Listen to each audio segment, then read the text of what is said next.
We got a new client and the bank will make a lot of money. What client? I cannot tell you. It's confidential. Oh, come on. Why not? No, I can't. Anyway, how is your sex life? I can't talk about it. Oh, Greg. That is an excerpt from The Room. This is Sincerely Unqualified. If you're new with us, we normally don't do that, but that is probably the best give and take in cinematic history in any of the movies we've done. That is probably the funniest exchange. I think by far, I mean, it's perfect. In its own way, it's perfect. And The Room itself, you can say what you want about it, but it is literally a perfect, imperfect movie for so many reasons. I'll say this. It is a piece of gold.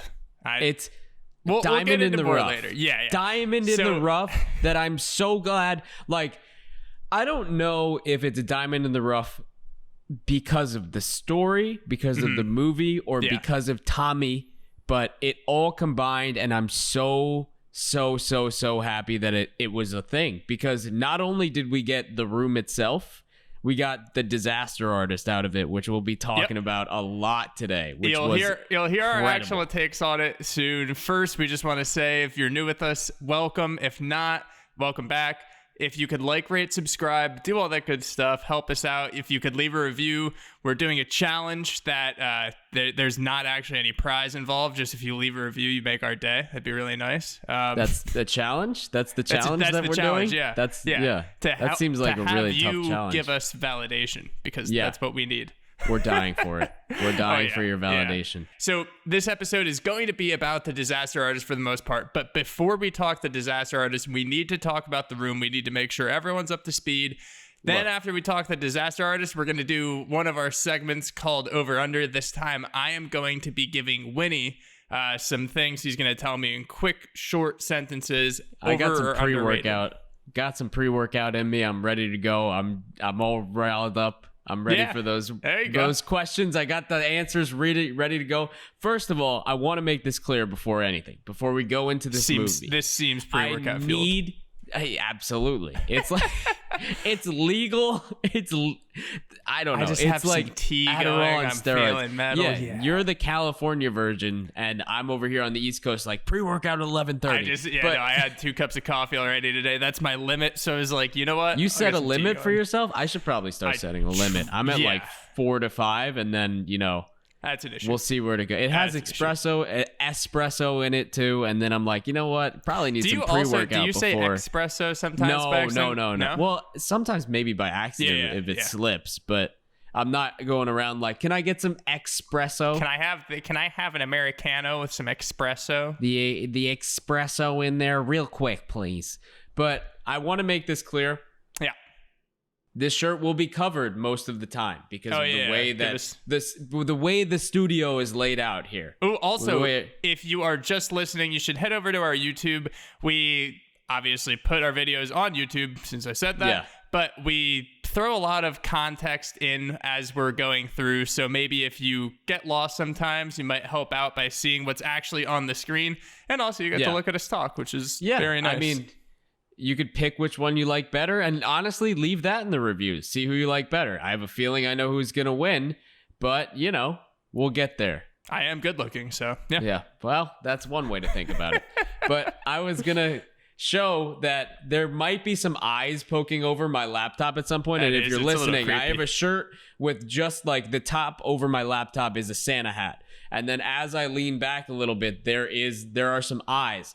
Want to make it clear that this shirt is, in fact, Tommy Wiseau. Yeah. This shirt is Tommy, and I have had it for a couple years now. I'd say like 3 years, because there was a point that I was like incredibly into this movie and, doing the Tommy voice. The Tommy voice for me was like the Borat voice. It was. I can confirm that. I was doing it nonstop, and it was really fun for me, and it still is.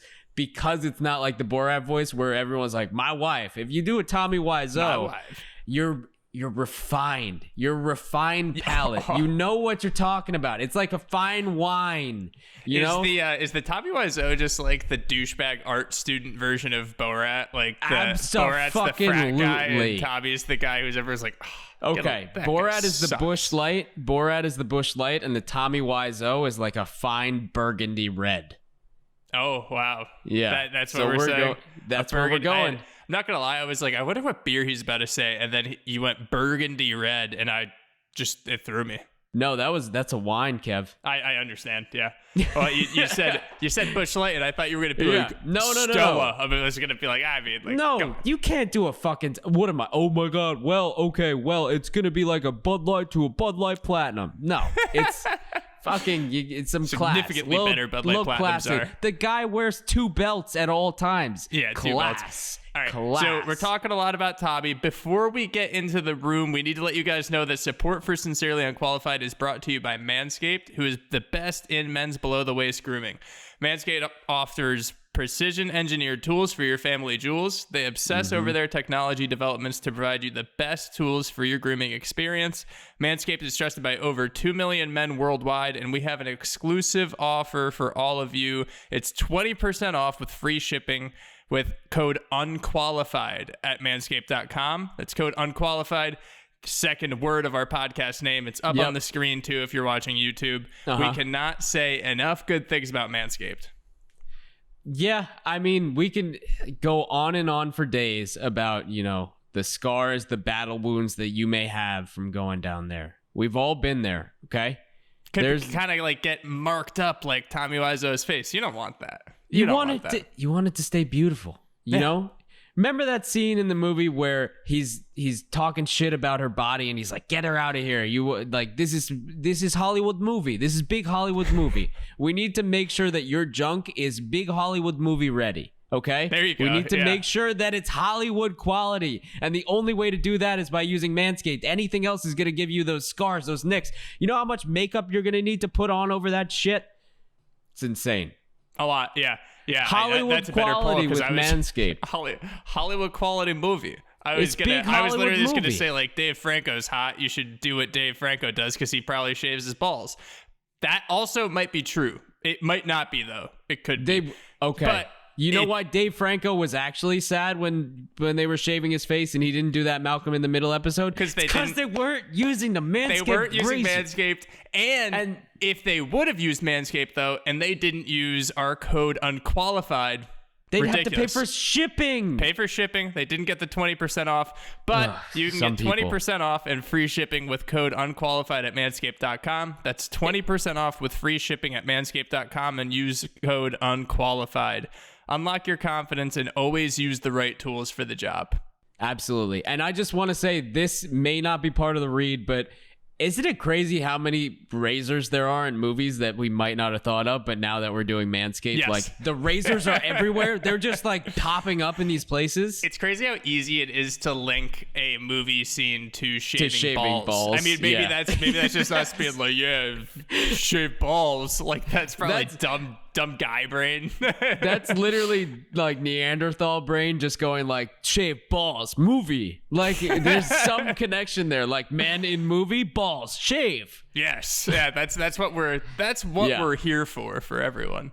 Oh yeah, especially and you the couldn't. folks over at Okay. Manscaped. Also, there was a scene where James Franco playing Tommy Wiseau was essentially wearing like a sleeve over his junk and literally nothing else. Oh yeah, that was Hollywood quality. He was probably using Manscaped. Yep. Like that was precision Hollywood quality movie film. Yep. That's ready to go. We'll All get right, into let's that. jump into it. Let's jump walk into through it. section, but now let's talk the room just so Oh god. Obviously this is I have the DVD. This is the movie that it's based on. So it came out in 2003. It was in development for a while. The quick overview of this movie is that Johnny is a successful bank executive who lives quietly in a San Francisco townhouse with his fiancée Lisa. One day, putting aside any scruple, she seduces Johnny's best friend Mark. From there, nothing will be the same again. So yeah. Oh. This, if you couldn't tell from the description, actually, I'll say this: the description does not lead you to believe it is as bad as it is, but to many, this is the Citizen Kane of bad movies. I'll say this, and I say this with all of the love in my heart, because, you know, there's a cult following. I like to say that I'm part of that. You know, it's fun. It's honestly, it's the most fun you'll have. And we see that in the Disaster Artist too. Like when you're enjoying it and not taking it, you know, taking it as you see it versus taking it as like, how could this movie be doing this? It's like you take it for what it is and you run with it. Yeah. And that's what Tommy always says. He's like, you laugh, you cry, as long as you have groovy time. It's so fun. And I mean, you can't, it's almost like if you gave a script to a computer, and you know those scripts that computers generate? Well, those are pretty good. Those are pretty fun. But then there's also the ones that's like, Obama said, I need to sleep on the taxes tomorrow evening. And like, it just like, doesn't make sense. No logical sense. Yeah. So and then like you gave that to aliens and then told them to translate it through their translator. That's what we get. That's what we get. Yeah, there are a lot of weird subplots that don't really add up. There aren't really resolutions to these subplots. But yeah, you mentioned it does have a cult following because it is a lot of fun. It is something that people enjoy. So something that Tommy did was actually started booking midnight showings of The Room. And that's when it got this cult status. That's when it got to like this Rocky Horror Picture kind of interaction. So they have all these midnight showings, and then the cult fans of this movie will actually go, they'll interact with the movie, they'll do things like throw plastic spoons, they'll dress up as their favorite characters, they'll throw footballs, which is like another thing that they do a ton in this movie, and they will like yell. It'll be like a callback, so they'll yell things when they know a line is coming up, and then it'll go back to them, and everyone just starts cheering. It's this fun experience for everyone. It's very Alamo Drafthouse-ish. Like if you've ever been to an Alamo Drafthouse and they have those previews for like, we're doing this showing on, it's like a Star Trek marathon on Saturday, or it's like this niche fan base marathon on this day, or like Star Wars come at trilogy. midnight. Yeah, exactly. Yeah. It's just, well, Star Wars, like I love Star Wars, but there's, I feel like that the special like one-offs. It's not the movies that are in the theaters that day. Yeah, it's one of those fun ass, like everybody there is there for a reason. And those are the most fun movies. I mean, the last time I got to experience that, I got to be honest, was like seeing Endgame and then everyone in the theater bugging out during it. Yeah. But we need to get back. I'm excited to get back to those for just these niche little, like you go to see The Room or you go to see those other movies and you just, everyone's there for that one reason and you know you're in good company because everyone knows what's coming. It's so fun. Yeah, and that's something that obviously you can only really experience in a theater. Like we just had recently, I didn't get to see it yet, but Godzilla vs. King Kong came out, and a lot of people were saying like it knows exactly what it is. It's a very good movie in that aspect, but you need the theater experience. So if you're just sitting alone watching it on a TV, it might feel a little different as like a big action movie. But that's what's interesting about this is that this movie was supposed to be a drama. It was supposed to be something that really tugged at the heartstrings. And then as people were laughing at it, Tommy Wiseau decided, never mind, it was a black comedy. Like it is supposed to be, people were supposed to laugh. But I think that the sentiment with what he was thinking, and we could probably touch more on this with the Disaster Artist, because I think it explores that a lot, is that at the end of the day, I actually hate that saying, but Tommy just wanted people to enjoy his movie, and he wanted to be, it was in a vain way, he wanted to be a well-known movie star. Look, one way or the other, he got there. He got where he wanted. And whether, like, it's one thing to do something great. And, you know, everyone knows the Oscar movies that happen. Like, if you were to ask me name, like, a Oscar, the best picture from 5 years ago, maybe I don't know it. But if you're like, what's the worst movie of all time? And everybody says, like, The Room, but they don't say it with disdain. They say it with, like, it's awesome, but it's so bad. So to get to that point, you can't fake being bad. And you especially can't fake being that bad to the point where it's good. Yeah, so that's a skill. there are movies, like, I think that there's this one, like, there are some movies that attempt to take over The Room as just the worst movie of all time. I think it was like the tire or something, and it's just this like rogue tire that kills people or something. And it was very clearly going for that. It was supposed to be bad. Like, they made it with the intention of being bad so people would have a reaction to it, like The Room. That's what makes The Room so unique and fantastic, is that it just, I kind of know what you were saying with, you can't fake this, because even though he attempted to make a drama, it was a fun movie. Like, that, he did something. There's something that no one can quite put their mind on. That is so captivating. It's a captivating experience, I guess. I think it's just everything. I think it's everything about it. Like, whether it's the fact that he chose not to shoot in real places but used the set in the back of the rental place, or whether it's, you know, he, like, every single decision, even the editing, like, the editing is off a little bit, the audio is a little bit off, like every single decision in this led up to it being the thing that it is. And you will never get that again. No. And obviously a great story came along with it. So his friend and co-star, the guy who's supposed to be in the movie, Greg, he wrote a book, and James Franco took this, basically based it on the book and a lot of interviews throughout Tommy's life, because Tommy became a celebrity in himself, as we were just talking about. And then we got The Disaster Artist. So glad we did. Yeah. If one person were to do it, I'm glad it was James Franco. Yeah, because James Franco is such a unique guy. He's so multifaceted and talented. So that's what gets you a critic and audience well-received movie. Yeah. And so Rotten Tomatoes score for The Disaster Artist, we have a 91 critic, 85 audience. Obviously directed, produced, starred by James Franco as Tommy Wiseau. His brother, Dave Franco, plays his partner in crime, Greg Sestero. Mm-hmm. We have Alison Brie playing Amber. Ari Grainer playing Juliet. Seth Rogen playing Sandy. We have Zac Efron in a very small role as Chris R. Josh Hutcherson as Denny, pretty small role, and Nathan Fielder as Peter. So pretty star-studded cast, like you said. And then we have just in toss-away roles, we have or not even toss-away roles, like the head of sound is Paul Scheer. Yeah. And then we have Jason Mantzoukas and Hannibal Buress who rent them the equipment. Like, Andrew Santino was in a role that got written out, I think. Or not written out, but I think it got it didn't make it into the movie. Yeah. Dude, and I mean, the fact that Zac Efron, I always do a double take, because at first you don't even realize it's Zac Efron. Yeah. And then you're like, holy shit, that's Hunger Games and High School Musical, just standing right there. It's crazy. It's so funny. I was watching this with my fiance, and she knows movies, obviously not as much as, or she doesn't care as much as we do. But so we were sitting there, and that's actually the one thing she did point out. Like, I was seeing all these different people, and then she was like, "Is that Zac Efron?"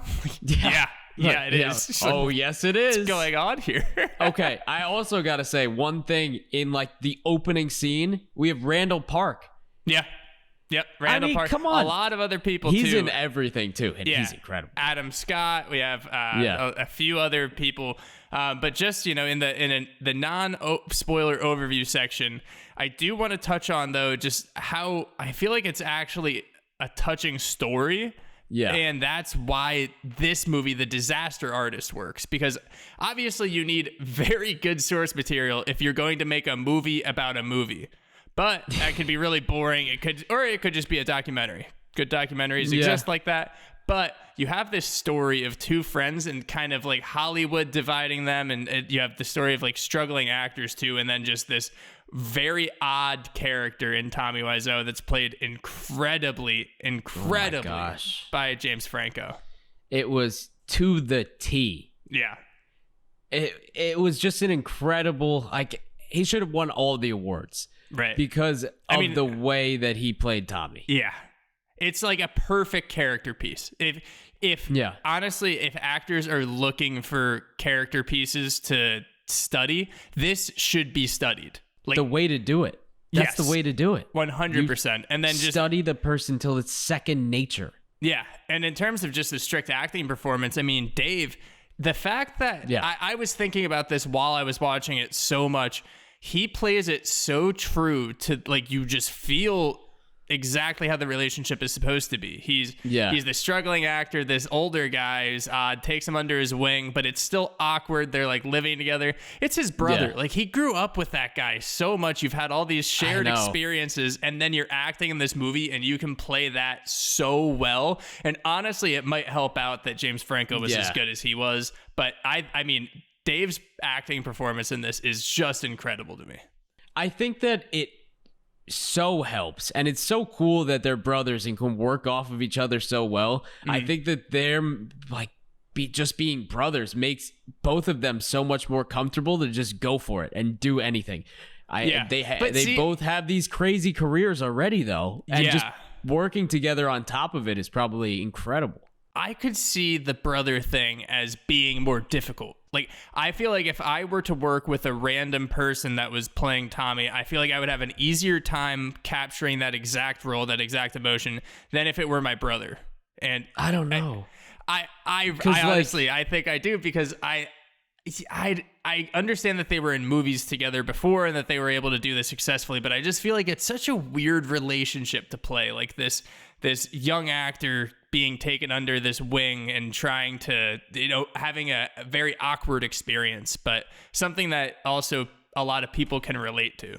I don't know, because there's that genuine care too of like Greg and Tommy clearly have a relationship where they're actually like friends. Right. And there was that deep care. And I think that you can bring some of that in and just play that role and be like, okay, I'm going to bring it a little bit from us genuinely being brothers and like how I would act, because, they were so close. It's like, all right, I'm going to act as if, that is my brother, because it is. So, bringing a little bit of that in, I think doesn't hurt.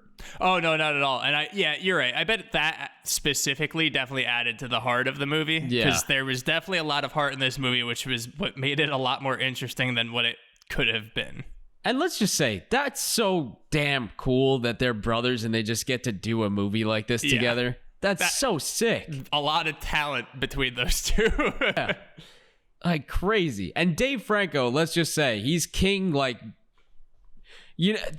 I don't know. There's such an emotion. There's one emotion that sticks with, like, when you think of Dave Franco, you think of this one emotion. And I don't know if you know what I'm talking about. It's hard to describe. It's kind of like it's like that an awkward, angsty, happy laugh all at the same time. Exactly. Like that one you saw in 21 and 22 Jump Street. You saw that too. Like that kind of, I don't know. There's no way to do it, but that's the Dave Franco. And he brought that in here and killed it. Yeah, and it worked very well in here. Do you have anything else about the non-spoilers, or do we want to work to the walkthrough? Let's rip it. Let's rip the walkthrough. Why don't you take the lead here on this walkthrough? Right. Okay, let's do it. So we start off with... So we're going through the disaster artist, not the room. The disaster artist, right? The disaster artist. You sounded like Tommy a little. I turned into Sly Stallone right there. That's the 17 cups of caffeine and the pre-workout right there. Your brain is slowly starting to shut down. It's just all caffeine at this point. It's just like my receptors are like, please stop. Like, stop. It's also a late night recording session, so yeah. Not for you, Cali boy. What's it to you, weather boy? All right, let's run through. It's going to get loopy by the end, folks. All right. So basically the start, I love how they do it. They kind of position it as if it's about to go into a documentary. Yeah. Or as if it's about to... Yeah, it's like a reenactment of the story that's happening. So it's similar to what was happening with, the college scandal that just dropped on Netflix, something like that, where it's the people who watched it happen or saw it happen or loved what was happening. Kristen Bell, Adam Scott, we had Kevin Smith, like people commenting on why they love The Room. Yeah.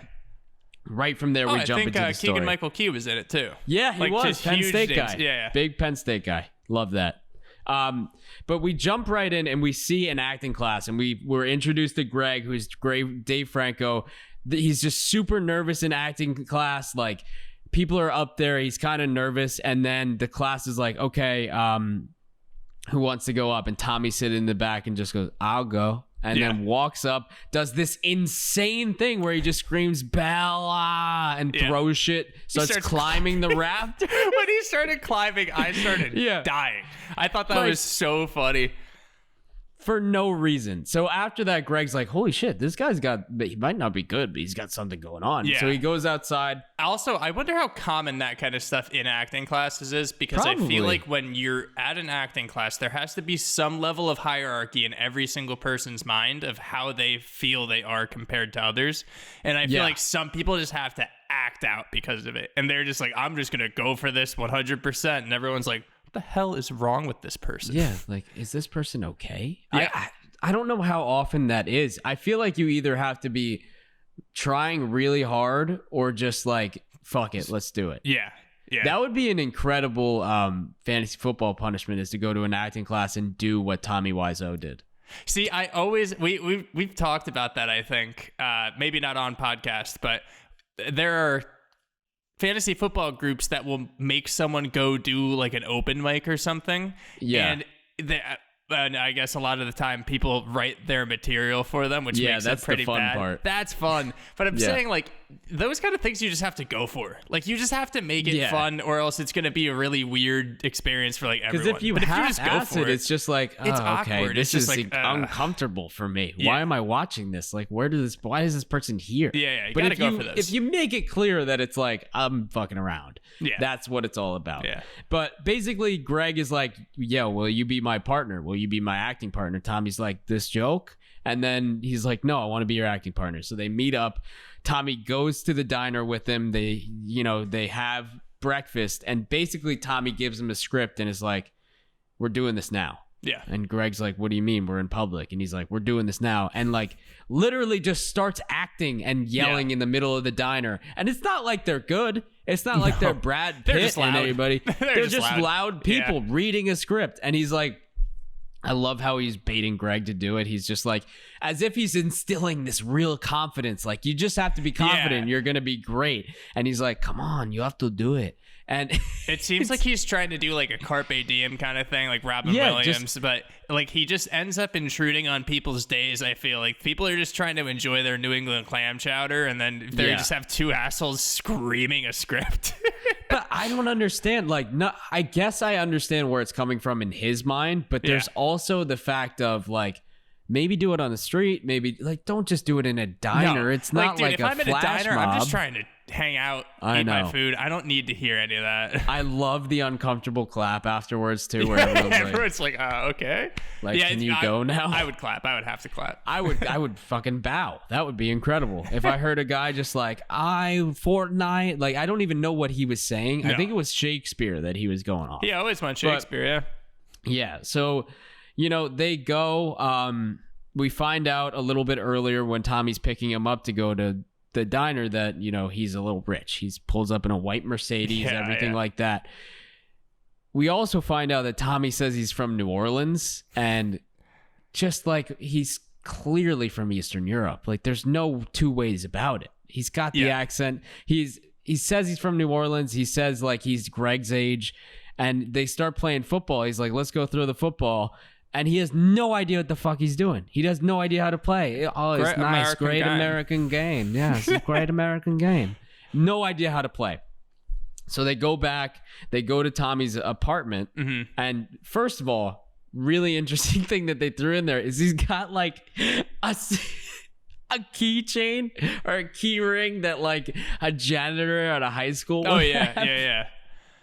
And just unlocks the door. We see his apartment is kind of nice, but it's full of all this acting shit, everything like that. They have this really in-depth conversation about like why they got into acting, and it gets real, and they're both just come to the conclusion that they want to be these big stars. And they're like, okay, why don't we just move to LA? Basically, it's like, why don't we just do it? Why don't we just move to LA, be big Hollywood star? And they come to the conclusion, like, because again, we find out this random, like, this dude's fucking loaded. We find out Tommy has literally another apartment in LA, and Greg's like, number one, you're pretending to be my age, which is insane. You're an insane person. Yeah. You're number not. two, you have an LA apartment and a San Fran apartment. Like, how much money does this fucking guy have? But this wasn't like, the 50s or anything. This was like the 90s where it was very expensive to live in both those places. Like late 90s. Yeah. Like, I honestly cannot believe that that's true. That's almost the most unbelievable thing to me in this whole movie is that this random guy just had, well, I guess that he funded a $6 million movie, but it's a little bit more absurd. Yeah. He had an apartment in San Francisco and Los Angeles that he just didn't use the one in LA. That's like mind blowing. I mean, the guy we see it a little bit later, but like when Seth Rogen goes to cash his check and the bank teller's like, this account is basically a bottomless pit. Yeah. And he's like, Tommy? And he's like, yeah. It just doesn't end. Yeah. So I don't know where this dude gets his money, but no one does. We go. And then the best conversation, I think, in the movie, really short, but Greg's mom is like, who the fuck are you going with? Where are you going? I need to meet this guy. Tommy's outside in the white Mercedes. She walks up and goes, she looks at him and just goes, oh, like, who is this man who's my age? Yeah. She's like, how old are you? He goes, Greg's age. And she goes, if you're Greg's age, I'm 14. And I gotta do it before lines because it's just it's so integral to the story. How far this dude will go. He goes, oh, happy birthday. Oh, wow, happy birthday. Like, he just will not give in. And to this day, like, he's not given in about his age. He has not given in about age or how he made his money. Anything. So we go, like, Greg instantly gets signed by this agency. They're both going to these auditions. Tommy's going to these auditions, doing this crazy thing. I think he's doing the stand and deliver script. I have no idea what he was saying. Because I think he's literally doing stand and deliver and auditioning for that because he's like, you come to my class, like, you quiet and question. And they're like, do you have an accent? He's like, yeah, the Big Easy. They have no idea. It's just perpetuating this idea of like, where is this guy from? He has this clear accent, but why is he doing this? So it cuts to 3 months after them being in LA. Like, they're getting a little established, everything. Tommy is getting a little jealous because Greg's going out with his girlfriend, who's Amber Allison Brie, and he's going off on his own doing more auditions. Says he's with his acting teacher, is Bob Odenkirk. Yeah, who's like this famous acting teacher, who's basically like, dude, why are you doing Shakespeare? You're a villain. Like, I'm giving you a ticket to success. Be Dracula, be an ogre, be a villain. Like, you are a villain. And Tommy's salty. just like, no. Yeah, he's salty. He's like, you'll all see. Goes out to dinner, sees Judd Apatow. I don't know if he's playing Judd Apatow or if he is. That's perfect. So he's playing Judd. So, interrupts Judd's dinner, walks up to him, starts yelling Shakespeare. And Judd's like, we're having dinner. This will never happen for you. I hope that you know that in a million years, this will never happen for you. And he just goes, and after that? No. Yeah, Judd starts out, he starts out nice, but also trying to actively blow him off, like, hey, I'm eating, and then turns into a dick. But no, I was like, when I was watching that, I was like, it seems like when, someone's watching ESPN, let's say, with their kids, and I don't know, Aaron Rodgers says the word shit or something, and they tweet Aaron Rodgers like, how could you do this to my son? Like, now I have to explain to them like what the word shit means because I'm constantly like, they're on your Twitter. It's well, maybe don't let them on my Twitter then, right? Like, or something like that. It's so absurd. Fucking Aaron Rodgers, good guy, host of Jeopardy now. That guy. I wonder how long that's gonna last. Do you think he's gonna like be doing that full time? I think he's getting in the groove. I've seen a couple episodes. I think he's coming into his own a little. Did you see that? Wait. Okay, I got it. Sorry, we can throw this wherever, but the field goal thing was incredible. Like, whose decision was it to kick that field goal? He goes, I don't know. Yeah, we're recording this episode early, so this is going to be a dated reference at that point. Oh, wow. This is basically ancient fucking history. So let's jump back in. Yeah. Basically, he does Shakespeare in front of him. He gets super fucking, like, just down in the dumps. He's like, I might as well quit. He goes up on the roof, talks to Greg, and Greg's like, well, I wish we could just make our own movie. Turns out Tommy's a millionaire. They just fucking can. Yeah. So they decide to make their own movie. And Tommy starts writing the script, like making notes of talking in the recording device, making the script. He gives Greg the script and is like, it's done. And then another weird thing, but quirk, like just Tommy, Wiseau, like how he is he has Greg read it in front of him at a diner the whole time. Like they stay there for however long it takes. So awkward. So they're like, all right, let's do it. They go, they rent the equipment.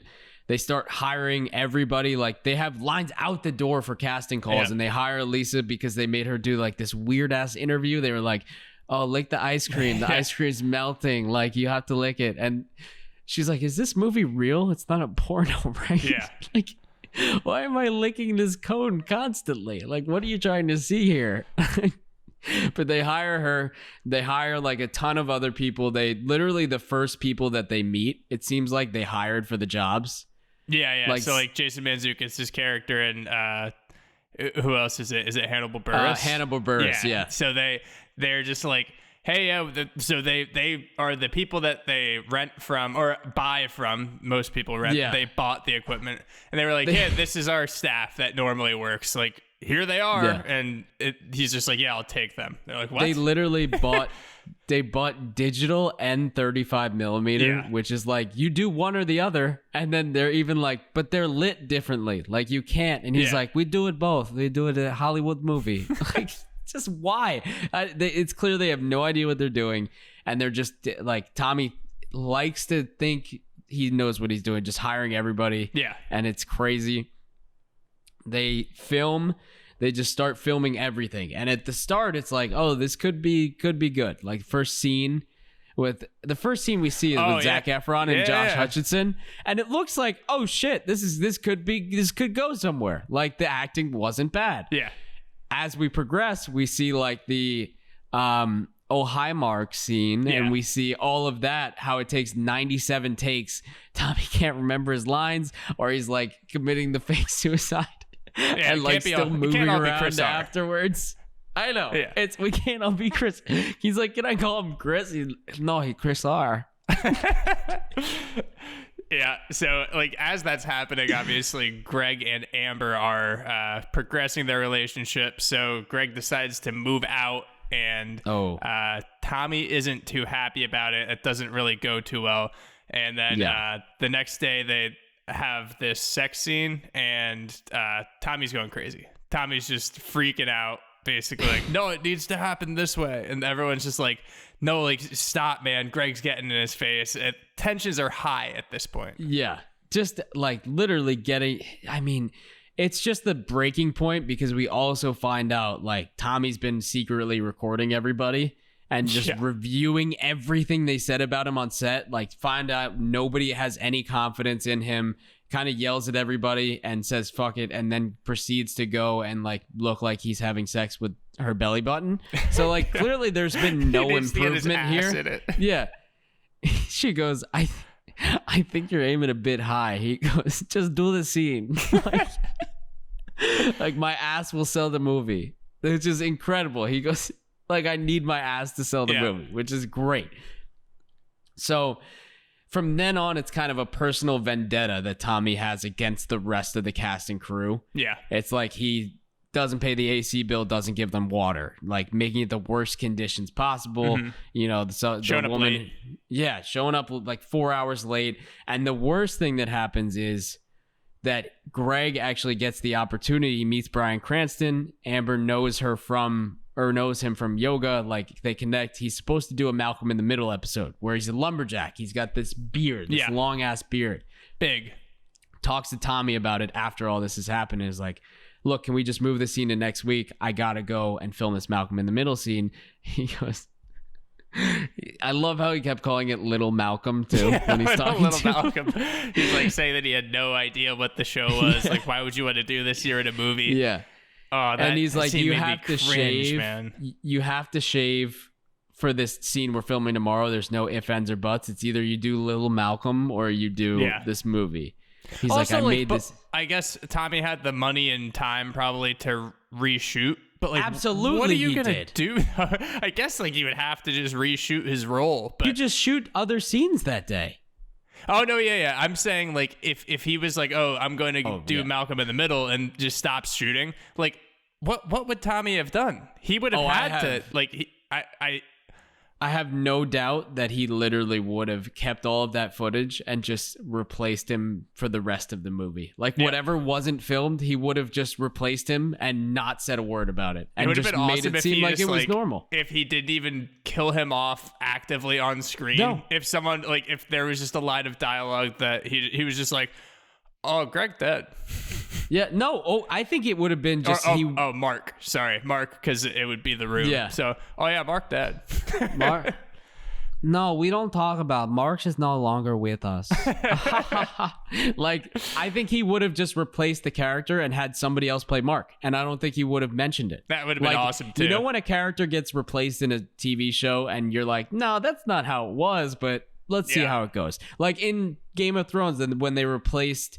that one guy. They replaced that one guy who was with the Khaleesi. Dario. Yeah. Dario Naharis. They replaced him and were like, "No, nobody's gonna notice." And everyone's like, "Yeah, we all noticed." Did they replace him with just like a hotter dude? Literally like a guy. Just need a hotter guy in here. Didn't even look like him at all. Not even one bit. Just threw him in there and said, "Deal with it. That's fine." Continuity? Never heard of her. I'm okay with it though, especially with TV shows. And if that happened in this movie, I would have loved it so much more. I think I would have loved it too. Yeah. But basically, like they kind of hate each other after that. Like Greg hates him a little bit. They shave the beard. They film this weird scene where they're throwing a football in tuxes, like for no reason, with Nathan Fielder and everybody. It just makes me laugh. It makes no sense. Yeah. Yeah, there's a lot of football tossing in this movie. Tommy's, because it's great American sport. Yeah. So then Tommy fires the crew. He fires Seth Rogen, director, all the other. Yeah. So he hires these other people, and they end up driving up to San Francisco, where more football, because it's obviously one of the most important scenes in the beginning is that they were throwing football, decided to be actors. So Tommy's trying to get it out of Greg. He's like, you need to do this. You need to do this scene with emotion. And Greg starts calling him out for like all the basically BS that Tommy puts out. He's like, no one knows, like, where'd you get your money? He's like, it's on camera. You want this. And it's not going too well. I think the funniest part of this whole thing is that Tommy wanted, like, I'm assuming he wanted to include football because it's like the most American sport you could have. Oh, like, it would be so funny if he did baseball, because that's so much more of like a to-do. Like every single time like they're playing football, someone has to be like at bat. They always have a home plate for some reason in a pitcher's mound. A great American game. Batters up. That would have been so. I'd love that he in the movie needs to hammer down the fact that he's a good old American guy. Yeah. Like it doesn't make sense. Like just act. Like, and if it's true, it's true. It'll come through. You don't need to hammer in like we're playing football again. Yeah. Every 5 seconds. Yeah. It's incredible. So, but yeah, they obviously they get mad at each other to the point where they have basically a physical fight. And he ends the movie. It's just that's the last day they wrap shooting there. And then as far as Greg knows, that movie is just dead. It probably won't even get released.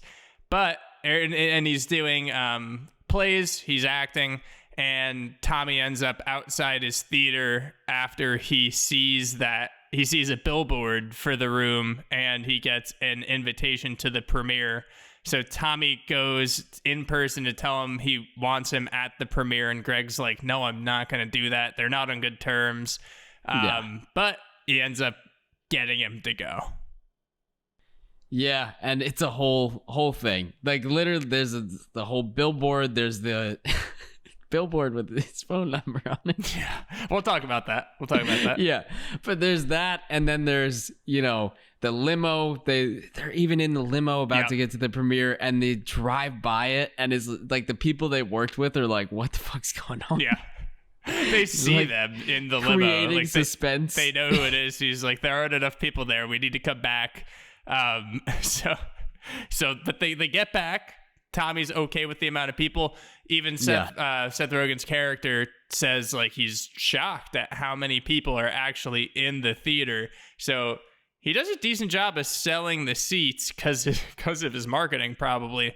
But people end up acting like they do now. They laugh during it. And obviously, since it's supposed to be a drama, this is Tommy's heart and soul. He storms out. Greg ends up feeling for him because they used to be friends. There's still this connection between them, and tries to talk to him. Basically, starts telling him, "This is what you wanted. Even though you made a drama, you are making you made a movie that people are enjoying. Listen to everyone. They're laughing. They're having a really good time." So that's when Tommy basically, I think, decides, okay, I'm just going to play it off like that's what I wanted. Yeah. Like, that's fine. He just, I think it clicks with him. Like, if this is what people want from it, take it. And if you still love me, or if I can still become a star from it, like looking that way, then we'll take it. We'll run with it. Yeah. And then I also think specific to this movie, The Disaster Artist, they pulled a line through, and I'm not even sure if this is a direct quote from Tommy after the premiere, but the quote is, I had vision for this movie, but I'd never make this movie without my friend. We followed this dream. So obviously throughout The Disaster Artist specifically, we keep hitting on the friendship between Tommy and Greg, and that kind of comes full circle there. Loved it. Yeah. Touching. And then we'll touch on some things with Inexclusive Exclusives, but at the end of the movie, they throw in some facts about it. So the top two, I think, the most interesting. I think we might have already touched on this, so sorry if we did, but production expected to exceed $6 million. Fucking absurd. Ridiculous. And that was on his dime. Yeah, all him. He financed, produced, directed, starred. And then also, so it says in the movie, to this day, no one knows where he's from, how old he is, or where he got his money. We'll talk about something in an exclusives, I think. And if not, we'll toss it in at the end. But we'll definitely mention some little teaser there. Don't worry, we'll get there. Yeah. Anything else that I forgot, or do you want to move on to character? No, I mean, look.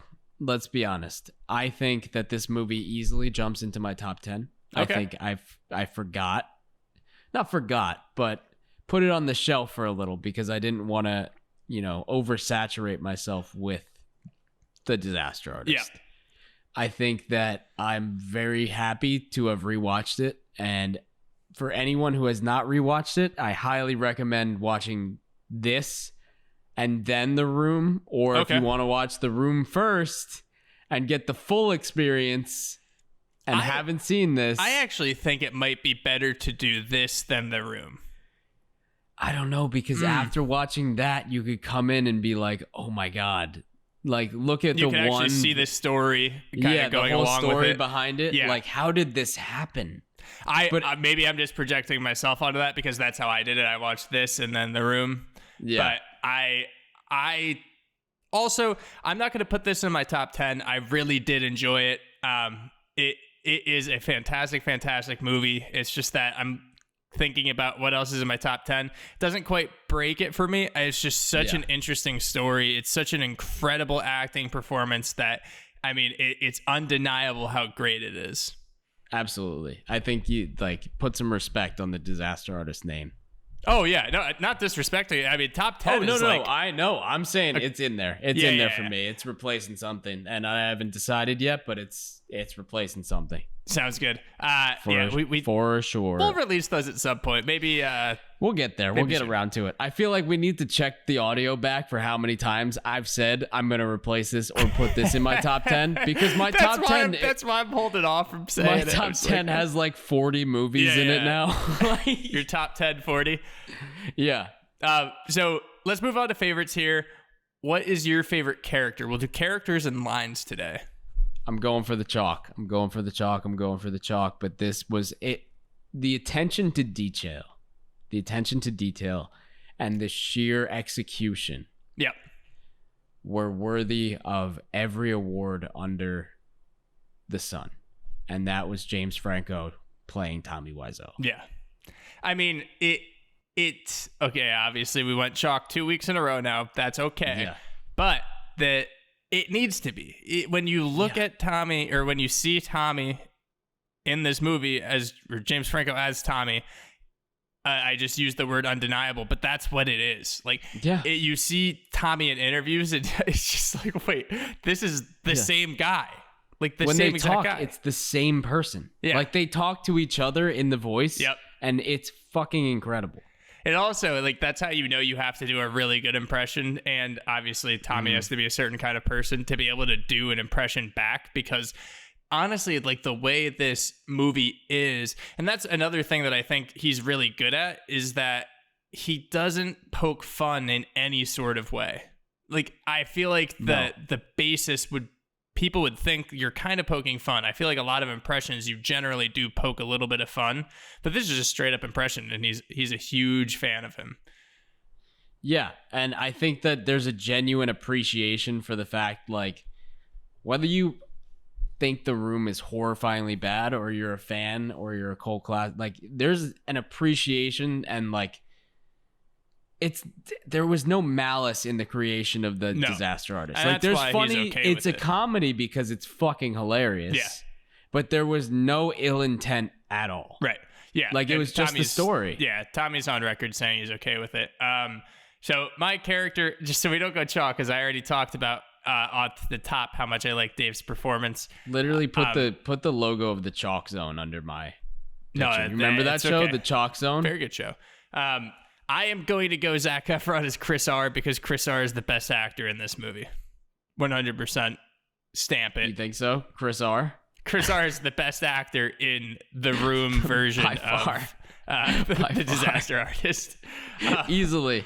He got in it. Yeah, yeah. Let's go on to lines. What is your favorite line? Okay. Well, I've said like 12 of them so far, but I'll go through them. So I'm going to say it again because it is probably the line that had me laughing the longest. And it's when he's talking to Greg's mom and she's like, I just turned 14 if you're Greg's age. And he goes, oh, wow, happy birthday. Such a witty retort. So good. In that voice, too, it makes it even better.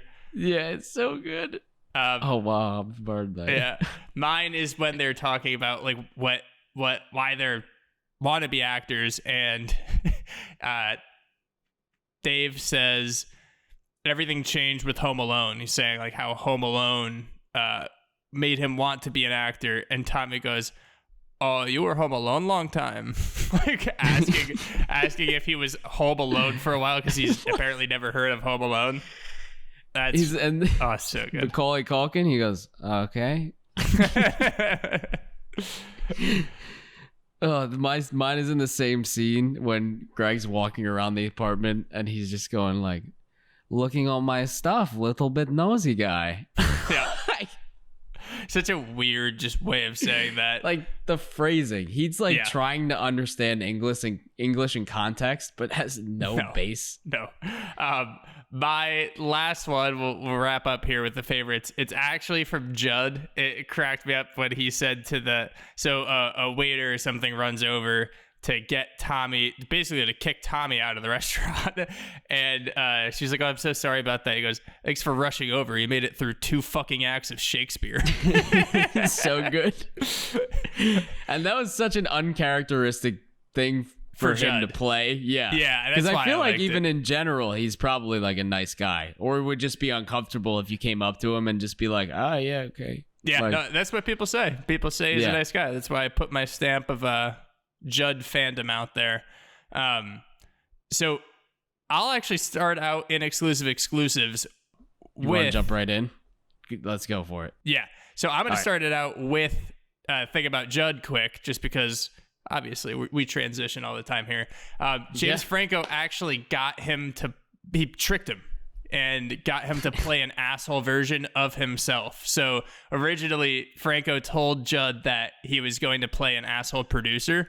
And then as the movie started going on and got produced, it ended up just being Judd Apatow as the role. And it's just, Judd was like, oh, come on, man. Like, that's so messed up. But, like, hey, I'm supposed to be playing some dick. No, that's actually you. Yeah. Like, have fun with that shit. And that's then, a great way to do it. Yeah, and my next one is that Tommy, his first choice wasn't actually James Franco. It was Johnny Depp. But Franco approached him, and Tommy actually knew Franco from his role in Sunny, where he plays a gigolo from New Orleans. Of course, the New Orleans. Like, he's got to throw in the New Orleans. I think this is just another thing where it's like the football. He's just throwing shit in exactly. that He's has like, to do with like this backstory. You play a role in New Orleans, you play me. The Big Easy. So I think that it was literally just, it was probably Johnny Depp and then anyone else who has been involved loosely with New Orleans through a movie. I think Drew Brees was the second in line after Johnny Depp. The guy who dresses up as the whistle. And exactly. Then, the Saints Pope was third. Oh my God. Michael Thomas was before James Franco on this list. Next, so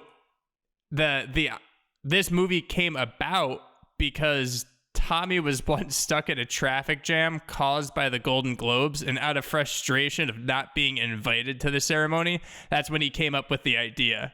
So James Franco actually said that as he was accepting the Golden Globe, and Tommy was up on stage with him, and he actually apparently had to like stop Tommy from taking the mic because they have to keep it short. He was like, this is gonna go too long. Yeah, Tommy would, oh my gosh, like the fact that he got up on that stage after so long is just incredible. It's heartwarming. I'm glad honestly. he got it's to do it. I'm so happy for him. It really is nice, honestly. Yeah, didn't let him speak, maybe for the best, but yeah, I think that was a win-win there. So for sure. One thing that happened, you know, when they're going on this press tour, which I ate up. Like them, James Franco and Tommy together was an incredible round of press. Because sometimes press tours are just like the actors, doing that funny anecdote. Like this was they said 15 awesome. Times in the last 15 interviews. So this one time I was getting shrimp and, you know, like prefaced story. And like, then, okay. During the 15th interview, they're like, this one time I was getting shrimp. Yeah. Like just so run down. Like, there's this shrimp. Just, you know, clip it from the other interview. Yeah. I've said it. All right. But James Franco was saying that Tommy approves like 99%, 99 or 99.5% of the film. Yeah, 99.9% of the film. And James Franco's like, all right, so what's the 1%? What's the 1%?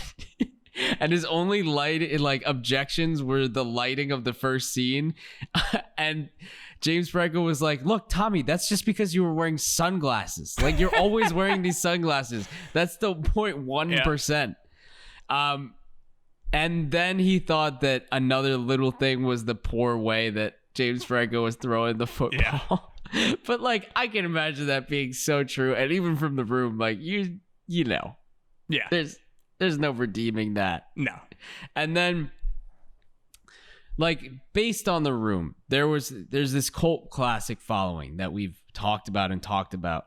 And two people who were early fans of the film were Seth Rogen and Jonah Hill. Mm-hmm.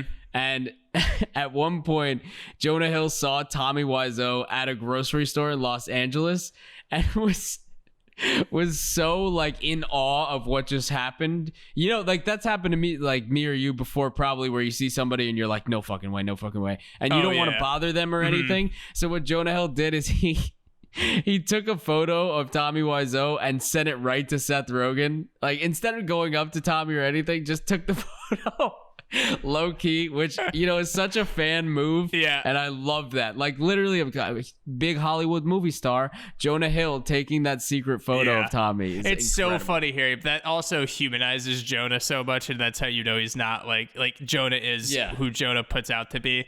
That they're in like just this crew. This crew is such like they're so friendly and they're actually decent so people fun. that they do. They're relatable. Like they're actually relatable. Yeah. It's not like they leaked this story. Like we kind of figured out about this. That's exactly. It's so It awesome. seems like it's so fun. Oh, like just to be there. Yeah, there is a short list of people that I always think, because in Orange County, I'm like, I wonder if I would ever run into maybe if I'm out to dinner or something. And I was like, there is a short list of people I would actually go bother, because you listen to all these podcasts and people Who's are your like, list? Honestly, everyone we talk about on this podcast, pretty much. Like if Matt I were Walsh, to see number one. Well, if I were to see Matt Walsh for sure.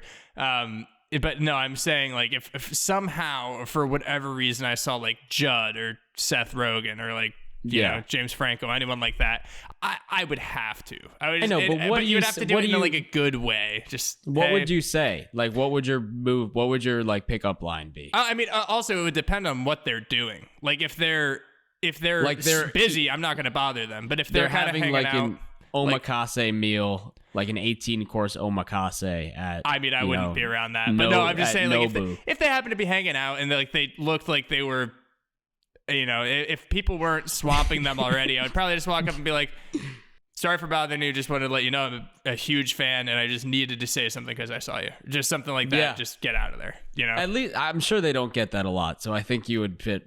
They would be very willing to talk to you. Yeah, 100%. I'm sure they'd stop everything and have a whole conversation with me. Yeah, it's really rare for that to happen to them, especially like lesser known. No, yeah, that lower on the junket. I'm sorry, I'm just like a huge fan. I know, Can you believe it? Did you know you have fans?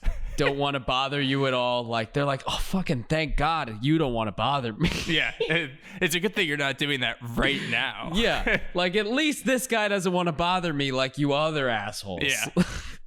No, but I would so do the same thing. Yeah, absolutely. Thank you for saying that. Just grinding you, busting your chops. So James Franco actually only had two people in mind for the role of Juliet. So his first choice got the role, and that was Ari Grainer. But his second choice was actually Britney Spears. So I think Britney Spears would have been a wild addition to this movie.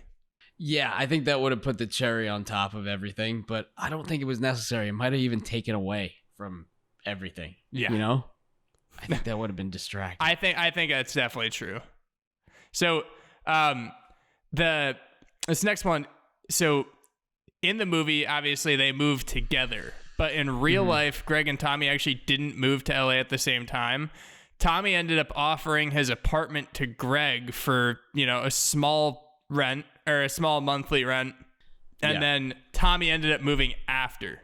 So it kind of makes more sense for Tommy to be like, hey, I'll just give you my place for a little. And then he decides to move in and they live together. Definitely makes a lot more sense, but it made it a lot better in the movie that they just did it right away. Yeah, I like that they went together. I mean, even if, a couple things aren't accurate. No, and they shouldn't be. It got Tommy's approval, So it's fine. Yeah. 99%. One really fucking cool thing that I saw while it was happening, and I gotta be honest, like I tried to spam this number because it got on Twitter. It like ran through the press junket, and there was a rumor like somebody's answering. Somebody's actually answering. So when they were promoting the film, for the Disaster Artist, the distributor rented out a billboard on Highland Avenue in Los Angeles that Tommy Wiseau had originally rented for 5 years to promote The Room. Mm-hmm. So it's that same billboard, same layout, same everything. Yep. They just redid it, and the number at the top, because originally Tommy put his number at the top to take any reservations and sell tickets for The Room when it was out. They did the same thing, and there was a phone that either Tommy or James Franco would answer as Tommy when people called it. And so you could get James Franco just answering, and there's these videos that calls, like people answering the phone, like him answering the phone and be like, hey, how you doing? And just talking like that, I good, how you? It's insane. And also, so cool. The original billboard apparently was up for like 3 years, right? 5? That's why, I love the dedication. Like, James Franco went to the end of the earth to fucking do this and do it the right way. Uh-huh. Like, sitting by the phone, just doing the Tommy voice for anybody who calls is awesome. Yeah, no, definitely. I tried to call, I never got through. That's fair. Yeah. I know. Well, it's busy. Busy. But what I'm talking about with this commitment, too, commitment to Tommy, commitment to learning it, commitment to doing it. Basically, during filming, James Franco he broke character. So he was still James Franco. Like, there were moments where he was in the scenes and there were moments where he wasn't. But at the same time, he was always talking like Tommy, like the exact way that Tommy Wiseau was talking. So no matter what was going on, he was just doing the Tommy voice, whether it was directing, acting, anything. And Jason Mantzoukas said that, he didn't direct when he was in character. He was just doing the voice to everybody. I can't imagine getting directions from somebody who's just like, you go over there, like the original person. And it was so intense that James Franco said Seth Rogen almost couldn't do it. He was saying, this is too much for me. I can't be on set if you're going to be talking like this all the time. Yeah. He would just die laughing all the time. And James Franco was like, look, you're going to get used to it. Just come, you'll be fine. Yeah. We'll do it. Yeah. But for the first few days, it was up in the air because it's like, dude, I can't do this. Yeah. Why are you doing this to me? I can see that. Yeah. That's crazy. And I mean, to learn all of this was insane too. For James Franco to learn all of this, he had tape. So Tommy, when he was filming, and Tommy throughout his everyday life would record anything he did. Yeah. So that tape in the movie where he was recording the movie and everything on the tape recorder. He had those, but he would record phone calls. He would record, just conversations with himself, notes to himself. He recorded a meeting with his dialogue coach that was basically him saying, okay, you need to get rid of the R's to get rid of the accent. He's like, I won't say the R, and just things like that. So there was so many tapes that Tommy called the secret tapes, and James Franco had all of them and studied all of them nonstop to learn how to do the Tommy voice, and it fucking paid off. Oh, he did it. Yeah, he did it. Secret tapes. Yeah, he did a lot of weird stuff like that. So he also used to about his age, he was so weird about his age to the point where he used a fake ID to get into his building just because he wanted everyone to assume that he was younger than he was, but he was so clearly not. Just so absurd. And about the Disaster Artist specifically, so the infamous Chris R scene, my favorite character, shown as taking a place in an alleyway. The final film actually makes it appear on a rooftop, and it was reshot because Tommy thought it would be more dramatic on the roof rather than its initial location in the alley. And the reshoot cost $80K and it took 2 weeks to shoot.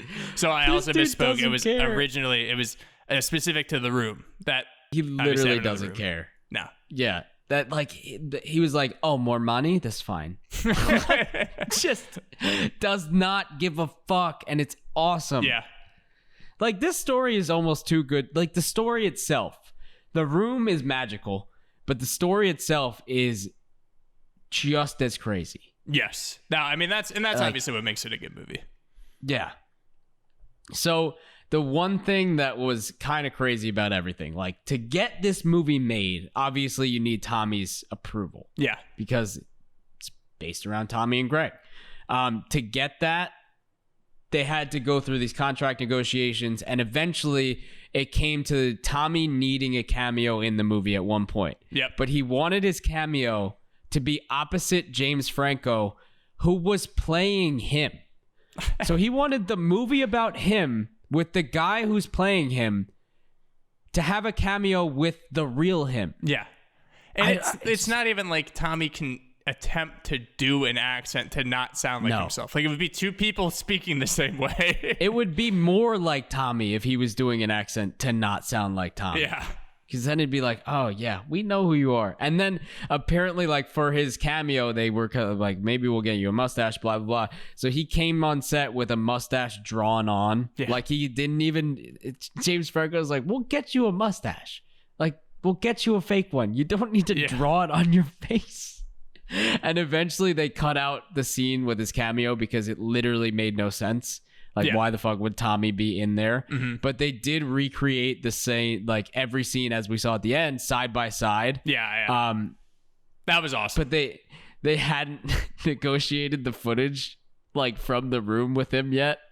And when they were negotiating the footage, Tommy was like, "How's my scene?" Like, they had to tell him it was cut, but eventually, as we saw, they got the cuts from the room, and the scenes back like next to each other were fucking perfect. Yeah. Oh, it was especially awesome. That the was so cool. flowers one. It's almost exact. Oh, hi, doggy. Oh, hi, dog. Humans do like that's what he thinks humans say. And another quick thing, some quick Tommy quirks. Mm-hmm. The sunglasses you see him in, he wears them all the time, even when watching movies. Just interesting. Just an interesting thing. Yeah. Don't know why. And he wears 2 belts, as I said before. Maybe 3 belts. Like one belt is around his waist, and then there's another one that's hanging but connected to that belt. And then there's another one that might be hanging. Yeah, it's like a skirt made out of belts. Yeah. Almost. But he's an interesting dude, and I thank him for being him, because without him, we would not have this movie and the room, and that would be a travesty. Yeah. That's it. That's me. That's the facts I have. All right. And if you want to cap it off, last thoughts. No, I think we can move on to over under here. So, all right. I'm going to give you the rapid fire one. If people have not listened to, well, we only did it once before. So when he just gave me random things, quick, if it's over or underrated. So, are you ready? Got that pre-workout still rolling. We're gonna be quick firing. Absolutely quick. Is not. So we'll see how it goes. Might cut this. We might cut this. Mushy brain. I have a good Tommy story too that I heard from the book too that I can toss in after. That I'm going to toss in after. So okay. All right. So everyone wait for that. Let's do over under. First, we're going over under. Give me if it's over underrated. Taking walks, not jogging or running, walking. Underrated. People need to do it more. It's actually kind of nice. It really is. It's fantastic. I agree. It's great. And you burn more fat when you're walking. So fucking do it. Got to get in that zone. Absolutely. So specifically the NBA playoffs, and I would say compared to other major sport playoffs. God. Overrated. Like, come on. There's so many games. Make it like the NCAA tournament. There are a lot of baseball games too. Yeah, but did I say I watched that many baseball games? No. Like you don't need a 9-game or not 9. You don't need a 7-game series to decide it. Overrated. You got 9 games. It's ridiculous. 5. Baseball should be 5 in every series except the World Series. World Series should then go to best of 7. That's fair. I like that. Okay, Thursdays. Underrated. Absolutely. Do you think so? Because I feel like a lot of people always say like, I love Thursdays because like I do. It's almost Friday. The weekends. Thursday is the day where you like are preparing for the weekend, and like you get that little anticipation. You know it's coming. It's so fun. It's just like the day you can kind of relax because you're like, I don't know if I'm going to actually do anything tomorrow. But you don't know what Friday holds. But that night you can just be like, I don't know if I'm actually going to try tomorrow. I don't give a fuck what happens right now. But maybe tomorrow will be different. For all I know, nothing is going to end up happening. Okay. Yeah. Standing in the water after you're done showering. Underrated. Yeah. I honestly agree. Like, there's no explanation needed, honestly. Just underrated. Okay, we're going to do this one and then one more. I think this one could be pretty good. Sunrises. Oh, that's a pretty good one, right? A lot of controversy with this one. So obviously East Coast sunrises on the beach. Overrated. Depending on where you are. Overrated. Okay, I like sunsets. You're on a family vacation. You're at the beach, but you're on the East Coast. So maybe your dad's like, "Hey, let's wake up. Let's catch the sunrise." Overrated. I don't need to be up that early. I'll stay up and watch the sunset. Early. I'll watch the sunset. It's the same fucking thing. No, it is colors. Not. You got to get the West Coast sunset. Colors. West Coast sunset for sure. Well, okay. Look, here's my thing. Sunset, you're going prepared. You're like, it's nighttime. I know it's coming. Sunrise, you're all disheveled. You're fucking going. You have to go sit. It's early. It's still a little cold, but then you have to take off all those layers because it's going to get hot. You have to bring sunglasses. You're not wearing them there. You might forget them, and then you're like, this fucking blows. I forgot them. Interesting time.